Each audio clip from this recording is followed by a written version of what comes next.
Okay, I got it. We're there. Well, thank you all so much for joining our Q&A with Dezbee. He's going to be leading our January cohort. I know that some of you are already enrolled in the cohort, some of you are planning on enrolling, or you might just be here for the free information. And I'm really grateful that you're here. So we're happy to have any and all of you. I also know that lots of folks might be commuting or whatever, but if you're able to turn on your video, that would be super helpful. It's just nice to see folks' faces. Before we get started though, I just want to get a feel for who's in the room. So I'm going to kind of go through each one of you. And if you just want to share a little bit about yourself, so just let us know your name, where you're calling in from, city, state, country, and then what you're hoping to get out of today's Q&A. So first on my list is, well, I guess I'll have Josh introduce himself since some of you know him, but he's a School 16 team member. So Josh. Yeah, I'm Josh Shaman. I'm the director of admissions here. I live in San Diego, California. The purpose of me being here is I'm working here for School 16, and I'm helping to share more about this January cohort with you all. And just a couple other quick notes. I have been in this space for quite a while in the kind of like alternative education boot camp kind of space. Previously worked at a coding boot camp and a data science boot camp. So I've done that before, and I used to be a teacher as well. So that's a little bit about me. Thanks, Josh. Haley, you're first up on my participant list. So if you want to just share your name, where you're calling from, and what you're hoping to get out of today. Of course. My name is Haley Hagewood, and I'm calling from Atlanta, Georgia, fresh off of work. I want to kind of expand and just learn more things and see like kind of where I'm going to gravitate to. I'm looking for getting into project management or more into the sales industry. So I'm just kind of here to, see which one's better for me, kind of see your faces. I know Josh, I got real familiar with him, but just seeing everyone else's faces. Awesome. Well, Haley, we're so happy that you're here. And I know that we have another Georgian, I guess, Dekendra, if you want to introduce yourself. Sure. Hi, guys. My name is Dekendra. I am from Macon, Georgia, so not very far down the road from Haley, about an hour and some change. And I work for Frito-Lay as a district sales leader. I'm hoping today to, just kind of find out Dezbee's journey and how he got to where he got to, and, what he's hoping to impart to us as we go on this journey together. I love it. Awesome. Thanks, Dekendra. Dezbee, I'm going to save you. So you're going to do your intro a little bit later. So I'm going to skip over to Lauren, if you want to introduce yourself. Hi, guys. I'm Lauren. I'm calling from New York. Hello. I'm really excited about just hearing his journey on how he got into tech. I really am hoping this can inspire me and push me more to like get into it. And I hope I learn a lot and gravitate as much information as I can. Yes, we love it, Lauren. Thank you. Next on the list is Leslie, if you want to introduce yourself. Hi, yes, sorry, my camera isn't on. You're okay. I'm calling from California, and I'm just here to like learn more about breaking into tech and getting some information regarding it. Yes, perfect. Well, awesome. I think that covers everybody. We had somebody hop in and then leave, so maybe they'll come back. And actually, we just had a special guest join. I'm going to put you on the spot, Sergey. He's the co-founder of School 16. He just hopped in. I was just having folks introduce themselves before we got started. So do you want to introduce yourself real quick? Sorry to put you on the spot. Sure, no worries. Thank you. Great to see everyone here. I'm Sergey Revzin. I'm one of the co-founders of School 16. Perhaps like some of the folks on this call, I started off my career completely outside of tech. I was in finance. It was kind of a back office finance job. Didn't pay well, hated that job, but got into tech sales at a relatively young age in my 20s. And that really kicked off my career. So ever since then, I've been a venture capital investor, a college professor, a multi-time founder, and this is School16 has really been a labor of love, my favorite company that my co-founder and I have started. So excited to see you all here today. Thank you so much for the intro, Sergey. And again, thank you all for being here. This is going to be a good bunch. All right. Oh, goodness. Okay, so tonight's agenda, it's going to be pretty simple. We're going to spend most of our time getting to know Dezbee. He's going to be leading our January cohort. But before we dive into that, I just want to give a quick overview of who School16 is, just to give some context. Then we'll dive into questions with Dezbee and then wrap with next steps for those who are interested in learning more about the program. So, School16, we are a 16-week program where we really help students break into tech, regardless of your previous work experience, academic experience, no matter really where you are in your life. We really are here to support you on that next step in your career. We do all of that through skill building, one-on-one career support, mentorship, and project-based learning. I'm seeing this. Oh, are you not seeing the slides? Okay, Dekendra can see them. Seems like Perfect. It might be. Okay, just a Josh problem. Good. Okay, cool. Sorry, Josh. But yeah, so we do all of this through that experiential learning, networking, a lot of career support, and then skill building. The first 8 weeks of our program is what we call our foundation course. And that's where students learn the basics of the tech industry. What are the jobs that exist and how do they all function together? So students learn about sales and customer success, digital marketing, operations, which is project management, and then product management. The next 8 weeks is where you're going to pick one of those concentrations and really deepen your learning and work on a project for the remaining 8 weeks.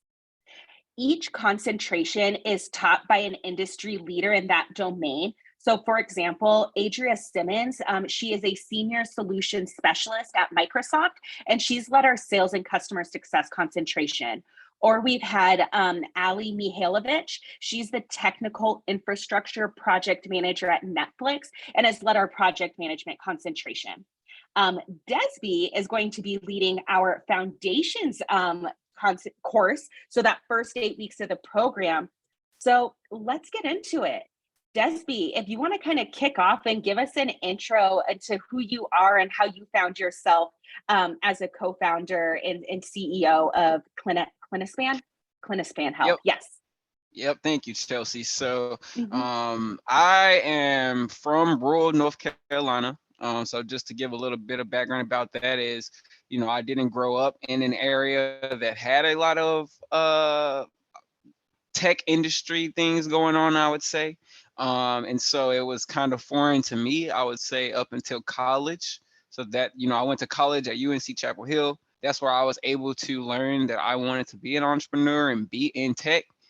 And so I think now at this point, with CliniSpan Health, some of the things that I have done to get here, that y'all are already on the right track with, is find community organization. So I did a fellowship called Venture for America, which is where I met Sergey. And that was one of the biggest platforms, I think, that helped me break into tech.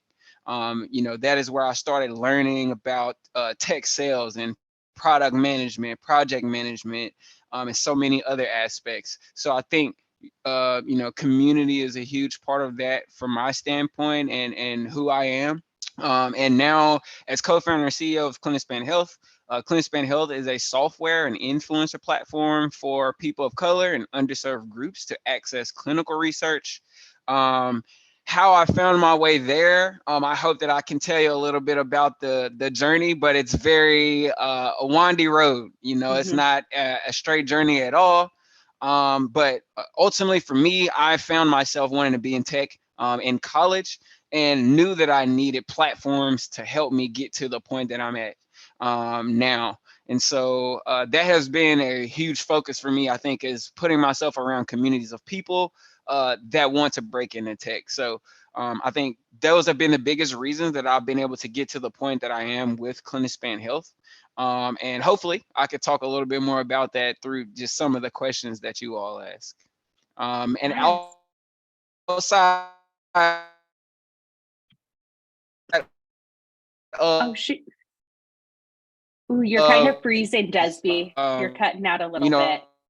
being co-founder CEO CliniSpan Health, Oh, I'm also an entrepreneur instructor. So with School16, and also I'm an innovator. Oh, hey, sorry about Dezbee, that. you're Any no, better by you're chance? I hate to now we're have to try that, but did that help at all? okay. Can you Now hear it's me? better. Yes, So it's we can clear hear now? you. Okay, Yes, okay. unfortunately, almost all of that was lost. Well, not all of it, Ah, not all of your intro. I'm not even sure where you cut off. But if you want to just like back up a couple minutes, or not for a sure, couple for minutes, a sure. couple, yeah. Yeah, just backing up.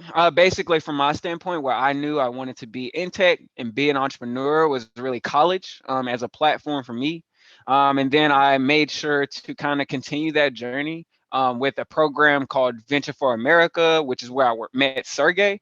And from there, I really have been, I've worked at a coding boot camp, same as Josh, where I was doing sales, to get people in the boot camp.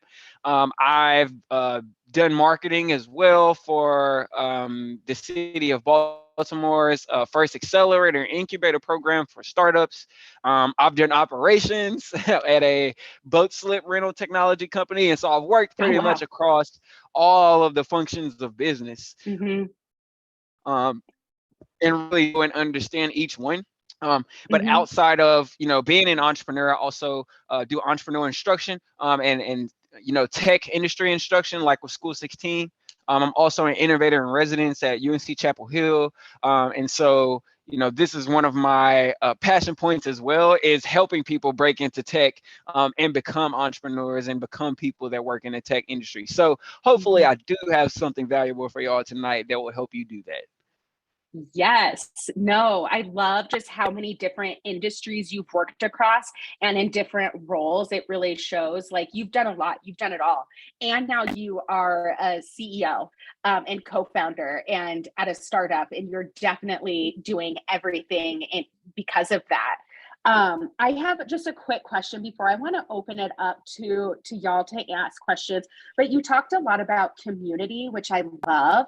And I think that community and networking is so important, in every aspect of your life. But especially when you are breaking into a new industry. I know, though, Hmm. that a lot of people hate networking, myself included. So, how did you kind of push yourself outside of your comfort zone in building that community and opening yourself up to all of those different opportunities? What's some advice there?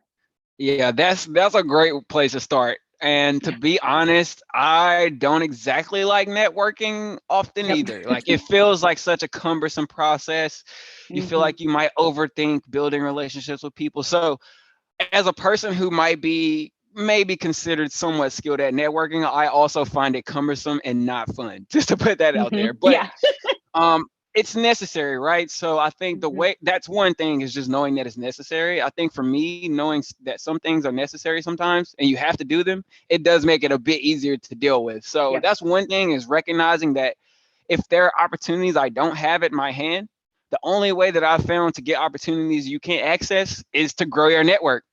And Hmm. so again, it becomes a necessary part of the equation, where I'm like, okay, I'm tired, my social battery is low, but I need to go chat with 3 more people before I leave. So I kind Hmm. of started looking at it that way: is, can I find ways to make networking fun? Can I find ways to make it exciting? Can I, put goals around it? If you know you're a very organized person, and putting a goal around how many people you talk to will make you do that, do that. If you think that isn't good for you, don't do that, but maybe make it a game.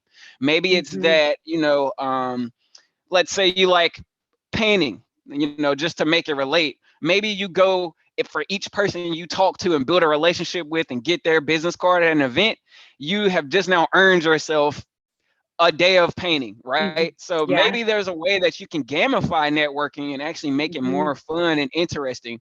So I would say those are some things that I've done. Hmm. To really, I'm more of the goal oriented type of person, where I say, okay, I have to talk to 5 people before I leave. because I will feel terrible if I set that goal and I don't hit it, knowing that all I had to do was talk to 5 people. So I would feel down on myself. So that's kind of the way that makes me feel more comfortable in networking. And then another thing is, you could be, I think really strategic about it, that you could be seeing a list of attendees at an event and know that you only want to talk to 2 of them. You go in, you connect with those 2 people, you achieve that, and now you leave. So that's another thing about networking is personally, I don't like non-strategic networking. I don't just like random maybe connections as much as I can help it. I like to be a strategic, do my homework, know why it makes sense for us to connect and have a conversation. So when I'm realizing that I'm strategically networking, I'm much more excited, and the conversations are much more fervent for me. So yeah, I love that. I would say those are some things that really help me, I think, be better and more comfortable in networking. That's a really good piece of advice of just giving yourself a goal of I'm connecting with 3 recruiters on LinkedIn and sending a personalized message to them. And I think it's also smart that you say be strategic, because that's a lot of the advice that we give when it comes to job hunting. If you're going to apply to don't apply to just 50 jobs for the sake of applying to 50 jobs. Apply to 10 jobs that really excite you. So that way you're really putting in the work to cater your cover letter and your resume to them. And then you will be intentional of let me go and find employees that work at this company and try to schedule a coffee chat with them. So I think that strategic part is really helpful. So, and I'm actually glad you mentioned that, Chelsea, because one thing related to that I think anytime that I have gotten an opportunity, the first thing that I do is find someone that either has that opportunity or knows some information about that opportunity. When I was looking for jobs at the point that I would want to speak to someone first, actually, before putting the application in. What I've noticed in my own journey is if you are putting the application in as your very first step, you're already behind. So you should really be talking to someone that has that title, has that role, or works at that company to get as much inside knowledge and information as you can. And then ideally getting their support in your pursuit of that opportunity. But if you do that first and then start with the application and cover letter and everything, from my standpoint and in my journey, that has always paid off a lot more when I'm actually connecting with someone that I can get excited about working with me, because they like my energy, they like my knowledge, they like the things I'm, the ideas I'm coming up with. So networking, y'all might have heard this before, but networking, I think, can really get you into places that I think just simple knowledge and skills cannot. I always have that saying in my head of, it's not always what you know, but who you know that gets you the job, that gets you to the next step. It's nonsense. I remember my university talked about that all the time, and it was frustrating because it's well, what am I paying for this for? But it makes sense. It made sense, but it was still frustrating because, again, I don't want to know people. I just want the job. But again, getting outside of your comfort zone and building that community and being strategic about it. So I love how this conversation's already going, but I want to pause because this is about y'all here. What questions do you have for Dezbee? I'll pause. And feel free to drop them in the chat, but you can come off mute too if that's easier. I'd like to know a little bit more about CliniSpan and how you got the idea, how you got it started, all of that. Yep. So CliniSpan is an interesting journey. So I actually started off as a consultant for CliniSpan Health. So I have 2 co-founders. One is Dr. Lipsitz, one is Rashad Galloway, who I might mention a few times. But so Dr. Lipsitz was actually the original founder. It was just him. He had a platform. He had an idea. He had no revenue in or no employees or anything of that sort. So it started out where I actually connected with him because his son, Asher, was in Venture for America and went to school at UNC. So coming back to that community connection, right? I think that's a theme you'll see in my journey always, is that there's some community I'm tapping into. And so I met David that way. And David was looking for help with raising funds for CliniSpan Health. And that I was actually working on another startup at the time that failed, but I failed forward. I learned a lot. So always have to clarify that. But I was working on fundraising for my startup as David came to me to help with fundraising for his. So a lot of the work I was already doing, I could basically get double use out of it. Because the people I was connecting with, the funding applications I was putting in, I could literally do it for my company and then also do it for David as well with CliniSpan Health. And what happened was, as I shut down my company, I focused more on consulting with CliniSpan Health and Dr. Lipsitz. And so we raised some funds, probably, I think we got a couple of grants, a small investment that probably around 50K or so to start. And by that time, I actually was ready to commit to a startup full time because I was consulting with a few different companies on more of, a part-time basis, but I really wanted to go full time and focus on one startup. And so Dr. Lipsitz, after helping him raise funds, he actually asked me to be full time with CliniSpan Health. And it felt right for me from my perspective. So why I was interested in that is because my aunt actually had breast cancer. And she beat it, thankfully. But during her chemotherapy, she was taking medicines that she would always see the rare side effects, even though doctors assured her that she would not. And I was working with Dr. Lipsitz near the same time where I was able to learn more about people in underserved groups not being in clinical trials as much, which means that the medicines they take don't, affect them properly.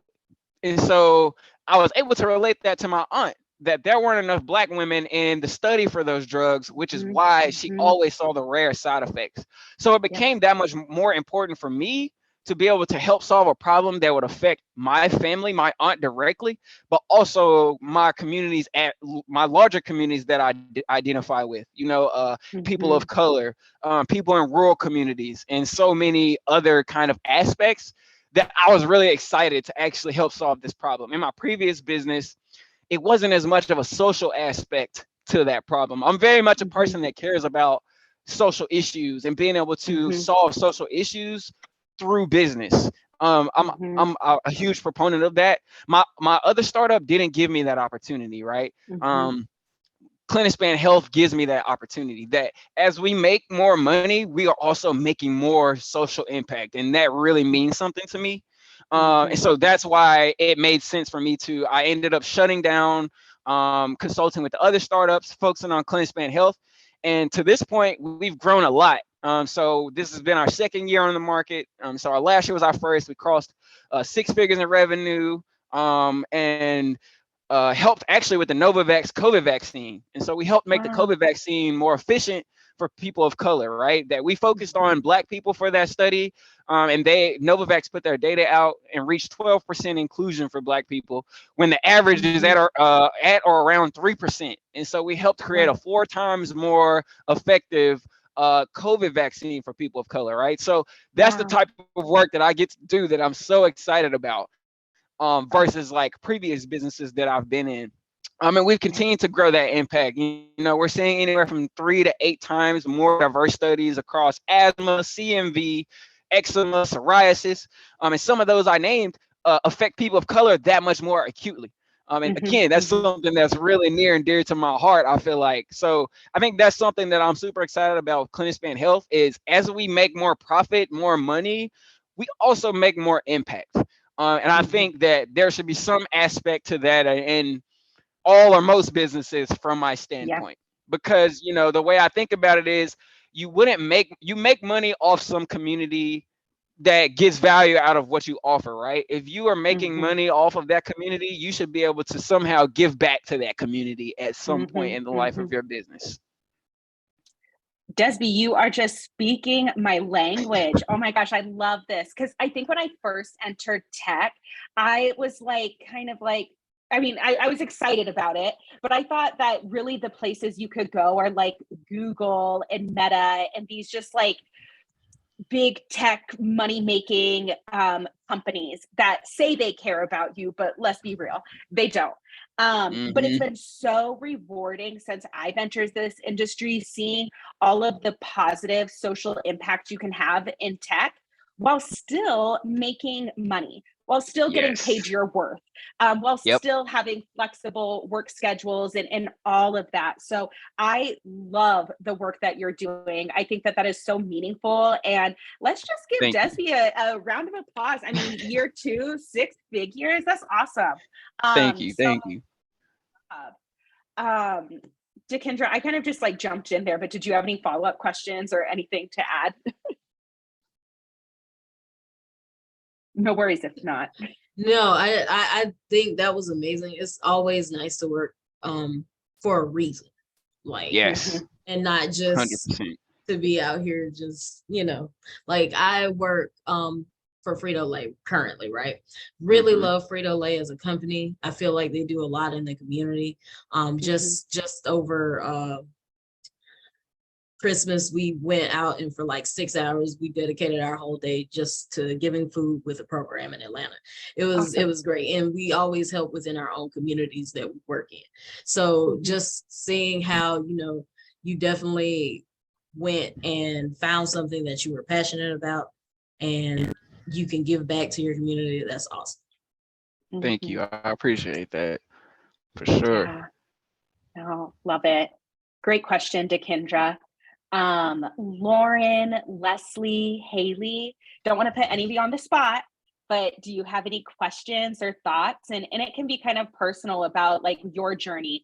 Haley, like you said, you're interested in project management, so we can dig into that if you've got a more personal question. Yeah.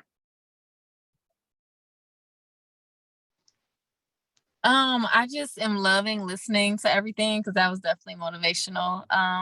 Just, entrepreneurship is hard within itself, but then like diving into something that like you're passionate about is really dope. So that was nice to hear. I'm just learning about tech in general. So everything about tech is like new to me.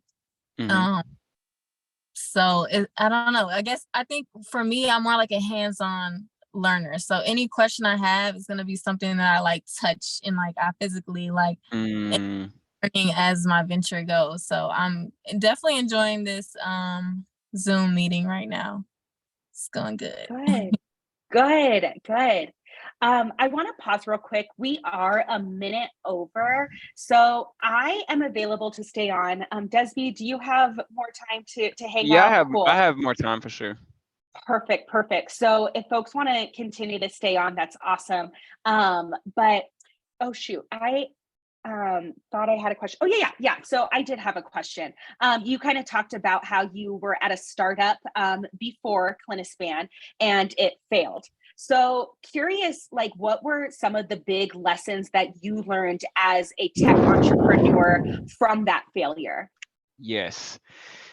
Well, one of the biggest lessons that I'm still living right now is that you can learn a lot from failures, right? So the startup was called Everywhere Ad. We were trying to put local businesses content in the back of an Uber and Lyft with a tablet on the back of the seat. So it's a two-sided marketplace, right? There's Uber and Lyft riders that we need to appeal to through content. There's small businesses that we need to appeal to actually place that content there. With CliniSpan Health, we also have a two-sided market. We have people who get on our database and want to find the proper trial. We have study partners who want to put their trials on our platform. So we need to connect them. So there are a lot of lessons from a two-sided marketplace that I was able to bring from the failed startup that I would say is helping expedite some of the success we're seeing with CliniSpan Health. So that's one lesson is there's always every experience, there's going to be something that you can take away from it with you. Like even tonight, for example, this, myself, Chelsea, Josh, Lauren, all of us will take something from this that we could add to another opportunity to make it better, right? So that's one lesson. The biggest lesson I think I got from that is things aren't, from my standpoint, it's only a failure if you don't learn something from it. So all the learnings I've taken with me. But outside of that, I would say learning directly with the business is you have to be very creative. Whether you have lots of resources or little resources, creativity is a great skill to have at your Mhm. hand. I would say Mhm. that we were definitely what I would consider under resourced for that business, trying to start it as far as funds and other resources, but we were super creative, right? One thing we Mhm. did, I was actually talking about this in a class at UNC earlier or yesterday. One thing we did, we got the number one most driven Uber car. We got that seat from a Wow. junkyard. So the number one most Wow. driven Uber car was a Toyota Camry. My co-founder and I went to a junkyard and found a 2001 Toyota Camry and took the seat out so that we could put a tablet on the back of it and have it as our prototype everywhere we went. And so Wow. we carry that seat with us everywhere. And what I always found is that seat captured people's attention. It was a creative Mhm. move that made people wonder, what are those guys doing? Why is that important? And another thing, outside of capturing attention, I explained when people are like, Well, why do you have this? Why are you carrying this? Oh, this is the number one most driven Uber car. This is what most people are going to experience. And so, oh, did it pause again? you're good now. You're good. Okay, perfect. Yeah. But yeah, so I think they were able to really get insights to what kind of creative and strategic thinkers we were as entrepreneurs. Mhm. And that is of value, right? So I think one of the biggest things I learned in general is whether you have lots or a lot of resources or little, being as creative as you can and thinking outside of the box and doing what isn't considered the norm can go really far in, I think, entrepreneurship, but especially in tech in general. You know, if Mhm. you're a product manager or project manager, be creative about how you set goals, be creative about how you meet those goals, and really think outside of the box about what resources you can really leverage to be better as a product or project manager, right? So I think that's Mhm. one of the biggest lessons I've taken is really just be creative at any Yeah. point in your journey. Yeah. No, that's all great. I've got another question, and then I promise I'm going to stop asking questions. But you're Hey, just Chelsea, can go. I You. jump in real quick? Yeah. Go for it. Yeah, I want to like connect to what Dezbee said too, because we had an instructor for a previous cohort not too long ago, and her name was Samani, and she talked about the same kind of idea about using this creativity to get in front of people, and Dezbee's been using it through the avenue of entrepreneurship. But this is totally something you can do for your own job search too. And one of the creative things that she mentioned, just as an example, is styling her resume in the same style as the company that she was applying to. So there's like some of these creative Yes. things that you can, in these lessons that you can take that you can apply to your own job searches. So whether you're going into entrepreneurship or into a more traditional job search, there's definitely ways to kind of like follow that same lead. And Chelsea, perhaps when you follow up, you could share the that instructor Q&A as well for people who are curious to hear some more about what Samani said as well, because I think both of these are amazing points that hit on something very similar. Yes, no, that I'm glad that you tied that back to Samani and just showing that creativity doesn't need to just exist in like an entrepreneurial mind. I am not an entrepreneur. I have no desire to run my own business, but I still can be very creative in my job search. I can be very creative Yes, in my exactly. job and Yep. what I bring to the table. So thank you for tying that back, but also just like starting the conversation of creativity, Dezbee, because I think that that's an undervalued skill, or people don't realize that how valuable their creativity is, their perspective, Yes. and the way that they view the world. So love. Um, okay, I was going to kind of direct this a little bit to Sergey since he was the co-founder, and so he's seen all of the instructors, but he had to hop off. So I'm going to allow you, Josh, to hop in since you also know. And Dezbee, this is for both of you. But I wanted to kind of go back to when Haley mentioned like she likes that hands-on learning, and I think that that's really important when we're helping students who just don't know everything. Like what you don't know, what you don't know. And so curious if you can share, because you've taught a previous cohort, Dezbee, and then Josh, you've been with the organization for a while, but how have you, Dezbee, and how have other instructors like created a collaborative environment? What kind of projects have you had students work on before that's valuable to them? So yeah, curious. So from my standpoint, I actually, just how Haley was mentioning that she has an interest in project management, there was a student, her name was Anais, and she was interested. So she was in one of the School 16 cohorts I was teaching. She was interested in project management. And so I actually worked with her to give her a project with CliniSpan Health so that she could have an experience. So what it really was that she was a hands-on learner. She learned by doing. And so from my standpoint, I knew that there were projects, very small projects that I could assign to her that would help CliniSpan Health, but would also help her really see what project management is like. And so we actually had her helping so we work with digital health influencers at CliniSpan Health. So we work with people to leverage their social media to educate people, their followers, about clinical research. So Anais, I tasked her with finding at least 10 interested digital health influencers. And over the course of, I think it was just a week, so it was a sprint of a project. She knocked it out of the park. She found, I think, 18 people interested in being digital health influencers. So now what I was able to do, I'm able to do for her is write up a resume piece for her that says she has done project management, right? Because when you go to a lot of jobs, they want to see that you have some experience, whether it's direct or tangential.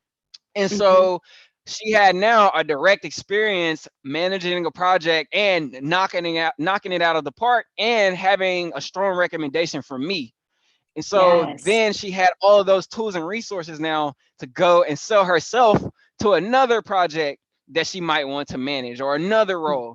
And so that's one example that I have, I think, where, it pretty much was give them something to do, give them a project to manage and see how they perform, and give them an experience where they can actually do that. So I think that's something that I think, I'm not sure if other instructors have done something like that, but I think that through my own network and available opportunities, that I just wanted to give a project or assign a project to this person so they can learn by doing. So I think that's something that, we can maybe think through how that becomes a normalcy in maybe the School 16 network, that maybe instructors and School 16 team members I know they're helping you continuously connect to opportunities, but maybe short-term sprint opportunities that help you learn, and you can then assess that learning and see how you might be better going forward.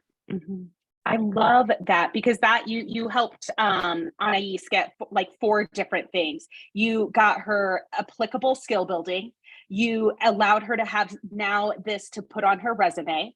She also got feedback from you on what she did well, what she could have done, not necessarily better, but how she could have approached it differently. So she gets that like real-time feedback. But then now she has a reference. She has a person who she can put on her resume and say, like, look, I got to work with Dezbee, and he's going to speak highly of the work that I do. So I love that. And I will say that a lot of instructors do that kind of stuff. So it's definitely a part of it, but that's such a great example. So Josh, I feel like you were going to add something. Yeah, I'd love to. And, I think Dezbee approached this from a little bit, like the perspective of how can an instructor help you to build the skills within the program. And certainly, like, another thing that we do is we have the second half of the program that comes after the first 8 weeks in the foundations course that Dezbee's teaching. So after that, you'll move into a completely project-based curriculum. So you will have the opportunity to work on stuff very similar to the kinds of stuff you would do in the real world environments. And so that'll definitely be a component for all of the students. But also, one of the things I want to mention, and this also builds off of what Dezbee was saying. He used, I think you said selling yourself or marketing yourself, but either way, selling and marketing yourself, that is something we all have to get better at as we advance in our careers. Or if we get better at that, that will give us even more opportunities as we advance in our careers. So I think, learning how to sell and market yourself is important. And related directly to that is not only will School 16 help you to build the skills, maybe you'll have some interesting projects to work on here in the program, get some opportunities perhaps through instructors, but also will help you to see and evaluate your own experience in a new light and with new set of eyes. And that was something I really needed when I broke into tech, because I had come from teaching. So I had been a teacher for 4 years. Then I ran a very small business, basically ended up earning a salary very similar to what I made as a teacher, but I created this business from scratch. And when I viewed that business that I created, which was an online business for students who want to learn English, when I viewed that business, I still viewed myself as a teacher within that business. And I still viewed my previous experience all as teaching. So when I went into my first tech career job search, so much of what I framed was around my teaching skill set, what it was like to communicate within that environment, communicating with school leaders like principals and, district people and that kind of stuff, or communicating with parents and family members, communicating directly in the classroom environment. So I really centered it around that. But I realized, and what I wanted to kind of like circle back to here is, I realized I had so much experience running my business that I was neglecting in my story, in my narrative that I shared with potential employers. And that was a huge missed opportunity for me in some of those interviews. And so what we'll help you to do here is not only see like, what are the skills I can build here and what are some of the projects I can work on, but how do I actually frame the skills and experience I already have and recognize that as experience that does qualify me more for these roles. And that was something I really needed that I think, I could have used a lot more support on. It probably would have helped me to find a job faster. It probably would have helped me to find more salary in my first job in tech. But for sure, I had like a ton of project management experience. I had product development experience. I had a ton of marketing experience from running my business. I taught myself about SEO and content marketing, and that was where I was like most successful with my business. But just, as anybody who's run their business knows, whether it's a super small business all the way up to, kind of scaling out a business, it's very much managing all these different projects and things. So how do you like frame that skill and experience that you have already is as critical perhaps as building this new skill set and kind of like developing a new skill set through project-based work. So I think we do a great job here at School 16 of helping you to figure out both. And that's why we give you access to people like Dezbee as your instructor, who has this deep experience himself. But then you'll also have access to mentors who work in tech, and you can book office hours with them. You can book office hours with our career advisors here, and they can help you in one-on-one meetings to figure out how to frame your narrative and story and figure out how to highlight the skills and experience you have already. And they can give you some tips and advice for picking a project to work on. But definitely, I think those are very complementary. And so I wanted to take the other approach to answering that question from what Dezbee shared, which was also super helpful. I actually just want to echo that what Josh said is one of the hugest things I feel like I do try to focus on as an instructor is how can you reframe what you've already done to relate to what you're trying to do. So I just wanted to second that and say, please, if you don't leave with anything else, please hear what Josh said and take that with you, because that will be huge. Yes. Yeah. Dekendra, I just saw what you dropped in the chat. I had the honor of being able to interview you and help you enroll in the January cohort. And we kind of talked about that. You have so much sales experience and knowledge already, but also that understanding of the wholesale business, which gives you an insight into project management and how operations and processes are created. So you have so much of that, but now it's just reframing to make sense for a tech role. And we definitely can support you on that. And I guarantee everybody on this call has probably 60% minimum of the skills you need to be successful in any tech role. It's just learning how to flip those skills to make sense for the role that you're going after. So love all of this. Okay, other questions from folks? Anybody else want to just like share their own experience as well? I want to just say that just hearing you guys and like I'm really excited to learn. You guys are so passionate and like very motivating, and just like hearing the stories and how much you care about your students and even doing like going above and beyond and just giving someone a task just to add to the resume helps so much. So I'm just super excited. Thank you guys. Yes. Lauren is another awesome student in our January cohort. So I keep telling folks that I'm interviewing, like, this January cohort is going to be good, but like, you're getting a taste of it right now. So I'm so glad that you're feeling inspired and motivated. So thank you for chiming in, Lauren. Any other questions from folks? We're definitely like 18 minutes over now, so I can kind of move on to the next part. But again, I want to save space for folks who have questions. So please drop them in the chat or come off mute.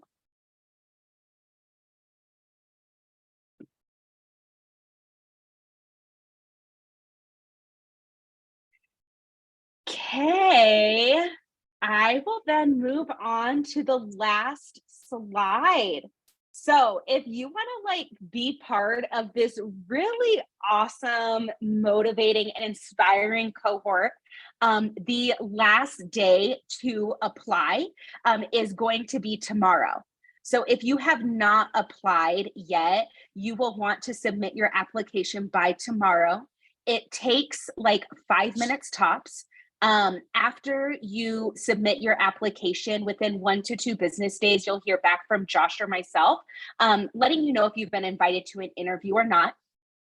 During the interview, it's a 30-minute program interview over Zoom. And we just want to dive deeper into, what are your professional goals? What are you hoping to get out of your career? And so that we make sure that we can help you get there. And so that's what a big part of that interview is about. We also are looking for students who have drive and curiosity in tech. And not saying that I just had an interview today. You don't need to know everything about tech. You don't need to be the person that is reading blogs about the next greatest, biggest thing. That's not what we mean when we say curiosity in tech. It's more, do you have an interest? Are you interested in getting paid your worth while also making social change like Dezbee is doing? So those types of things. Do you have a curiosity in just leveling up in your career? So we'll kind of get to those questions and learning more about you during the interview. Our next cohort starts on Monday, January 30th with Dezbee. And so again, you'll want to apply tomorrow, get your interview scheduled this week so that we have plenty of time to enroll you in the program. Our classes are all 2 nights a week, and they take place from 6 to 8 p.m. Eastern. For the first 8 weeks, it'll be Mondays and Tuesday nights. And then the next 8 weeks, it would depend on the concentration that you choose, but you would either meet Mondays and Wednesdays or Tuesdays and Wednesdays from 6 to 8 p.m. For the full 16 weeks, our program is $5,950, and we have really flexible payment plans that range anywhere from 3 months all the way up to 30 months, depending on your credit. That $5,950 is also going to be all encompassing. So you are not going to pay for books, software. You're not going to need to pay any additional money to schedule office hours with Dezbee, to schedule one-on-one coach, career coach time, none of that. So that $5,950 is going to be all encompassing of your 16 weeks here at School 16. We still also have a few partial need-based scholarships available for the January cohort as well. So if this, tuition amount is outside of your budget right now, I still encourage you to schedule or apply and then schedule your interview, because Josh and I can definitely talk to you about those scholarships that we have available, as well as the different payment plans that make this possible for students. So I'm going to go ahead and stop recording. Stop recording.